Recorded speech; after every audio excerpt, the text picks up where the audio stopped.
Have you ever tried to explain something only to be misunderstood?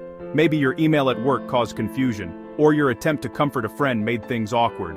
Communication breakdowns are universal, but the good news is, anyone can learn to connect better. In this video, I'll share practical techniques to help you speak clearly, listen deeply, and build stronger connections at work and at home.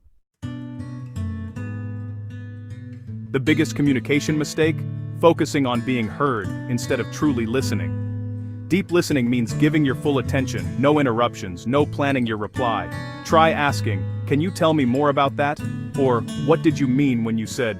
To show you care and clarify meaning, summarize what you heard. "So what I'm hearing is." This helps avoid misunderstandings and makes others feel valued. Pay attention to nonverbal cues, tone, body language, and what's left unsaid often reveal more than words. The more you listen, the more trust you build. Great communicators always start by listening first. Before responding, ask yourself, have I really understood what's being shared? Now, let's talk about expressing yourself. Clarity is the heart of effective communication. Focus on your main point. Ask, what's the one thing I want them to remember? Structure your message. Main point, reason, next step. For example, sales are down. If we analyze the data today, we can adjust our strategy. Avoid vague language. Instead of, "I'm not sure if this is working," say, "Our current approach isn't delivering results. Let's brainstorm new ideas." Use simple words and short sentences. Skip the jargon. After explaining, check in. Does that make sense? Invite questions to ensure clarity. Clear speaking saves time, reduces stress, and builds trust. Practice makes it easier. Before your next conversation, get clear on your message. Your words have power. Use them wisely. The goal isn't to impress, but to connect. Communication is more than just the words we speak. Our nonverbal cues often speak even louder than our voices. In fact, studies show that a significant portion of our message is conveyed through body language, facial expressions, and tone. Whether you're at work, with friends, or meeting someone new, the way you carry yourself can instantly shape how others perceive you. A genuine smile, open posture, and relaxed shoulders show you're engaged and approachable. When you smile sincerely, it not only puts others at ease but also signals confidence and warmth. Keeping your shoulders relaxed and your arms uncrossed invites others into the conversation, making you seem more open and trustworthy. Lean in slightly and face the person you're speaking to. It signals interest and shows that you value what they're saying. This simple gesture can make the other person feel heard and respected, encouraging a more meaningful exchange. Mirroring their posture subtly can also build rapport and connection. Eye contact builds trust, but it's important to keep it natural, not too much, not too little. Holding someone's gaze for a few seconds at a time shows you're attentive, but staring can feel intimidating. If you're nervous, try looking at the space between their eyes to maintain connection without discomfort. Your tone of voice carries emotion and can completely change the meaning of your words. A warm, enthusiastic tone can make your message more compelling, while a flat or monotone voice might make you seem disinterested.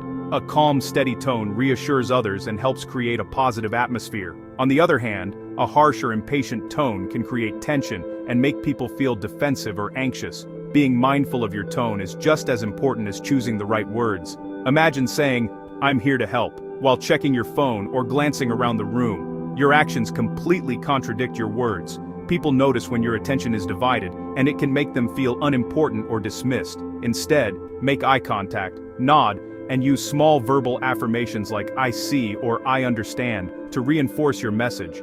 These gestures show you're truly present and engaged in the conversation, building trust and understanding. Notice your own body language. Practice in front of a mirror, or record yourself to see how you come across. This self-awareness can help you identify habits that might send the wrong message, like fidgeting, slouching, or avoiding eye contact. Pay attention to others' nonverbal cues too. Watch for subtle signs like shifting posture, facial expressions, or changes in tone. These can reveal how someone is really feeling, even if their words say something different. Crossed arms, tight lips, or avoiding eye contact can signal discomfort, disagreement, or even stress, even if someone is verbally agreeing with you. Learning to read these signals helps you respond more thoughtfully. Reading these signals helps you respond with empathy. If you notice someone seems uneasy, you can adjust your approach, maybe by asking open-ended questions or offering reassurance to make them feel more comfortable and understood. Body language is a silent conversation happening alongside your words. Mastering it allows you to connect more deeply with others, build stronger relationships, and communicate more effectively in every area of life. Small changes, like standing a little taller, making eye contact, or relaxing your hands, can make a big difference in how you're perceived. Over time, these habits become second nature and can transform your interactions. Let your actions match your words. When your body language and speech are in harmony, you'll come across as authentic, confident, and trustworthy, qualities that open doors and deepen connections wherever you go. Difficult conversations are an inevitable part of life.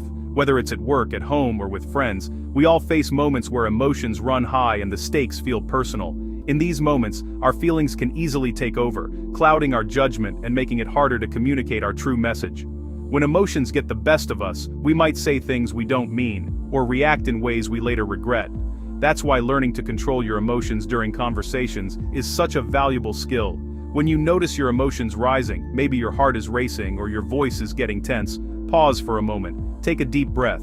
This simple act gives you a chance to collect your thoughts and respond thoughtfully rather than reacting impulsively. Even a brief pause can help you regain your composure and approach the conversation with a clearer mind. Try to focus on the situation or the issue at hand, not the person you're speaking with. By separating the problem from the individual, you avoid making things personal and keep the conversation constructive. This shift in focus helps prevent blame and defensiveness, making it easier to find solutions together. For example, instead of saying, "You're always late with your reports," try, "I noticed the report was late and it impacted our deadline." This approach addresses the issue without attacking the person, which encourages a more open and honest dialogue. Use I statements to express how you feel. For instance, say, "I felt concerned when the deadline was missed." This way, you're sharing your perspective without making the other person feel blamed or attacked. I statements reduce defensiveness and invite understanding, making it easier to resolve conflicts. If you start to feel overwhelmed or too emotional to continue, it's okay to ask for a break. You might say, "I need a moment to gather my thoughts." Stepping away, even briefly, can help you regain control and return to the conversation with a calmer mindset.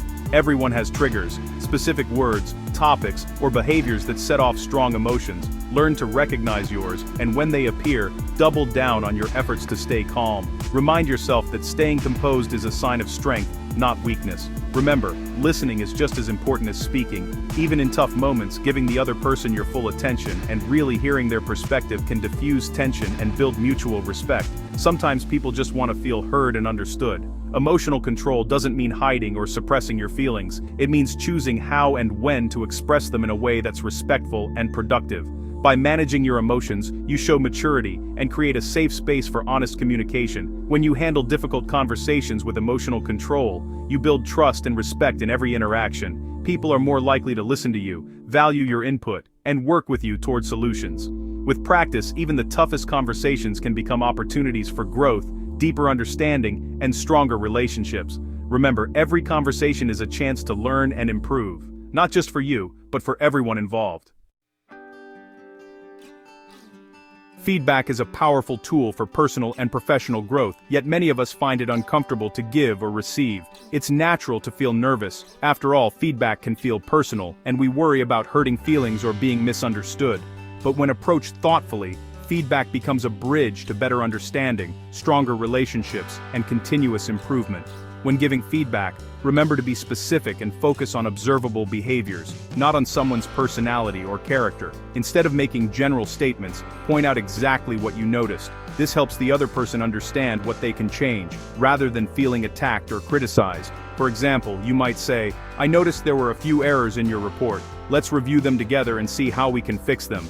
This approach is collaborative and supportive, showing that you're invested in their success. It's also important to balance your feedback by highlighting strengths as well as areas for improvement. You could say, "Your presentation was engaging and kept everyone's attention. Next time, try adding more data to support your points."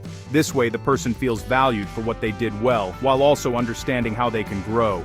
Use I statements and keep your tone neutral and calm. For instance, "I felt confused about the process," is less likely to sound accusatory and more likely to open up a constructive conversation. When you're on the receiving end of feedback, try to listen fully without interrupting or getting defensive. Even if the feedback is hard to hear, remember that it's an opportunity to learn and grow. Thank the person for their input, showing that you value their perspective. If something isn't clear, ask clarifying questions like, "Can you give me an example?" Or, what would you suggest I do differently next time? This shows you're engaged and willing to improve. Remember, feedback is about learning, not judgment. Approach every piece of feedback with openness and curiosity, rather than defensiveness. It's not about proving yourself right, but about discovering new ways to grow. If you disagree with the feedback, take a moment to reflect before responding. Sometimes, our initial reaction is to defend ourselves, but real growth comes from considering different perspectives and reflecting on how we can improve, even if we don't agree with everything that's said. Make feedback a regular habit, not just something that happens during formal reviews. Share quick feedback during coffee breaks, after meetings, or even in casual conversations with friends. The more often you practice, the more natural and comfortable it becomes. Over time, you'll find that giving and receiving feedback becomes less intimidating and more rewarding. You'll build confidence in your ability to communicate honestly and kindly. Remember, feedback isn't about pointing out flaws or criticizing others. It's about helping each other improve and succeed. When we support each other's growth, we create a positive and collaborative environment. Kindness and empathy can transform feedback from something stressful into a tool for connection and trust.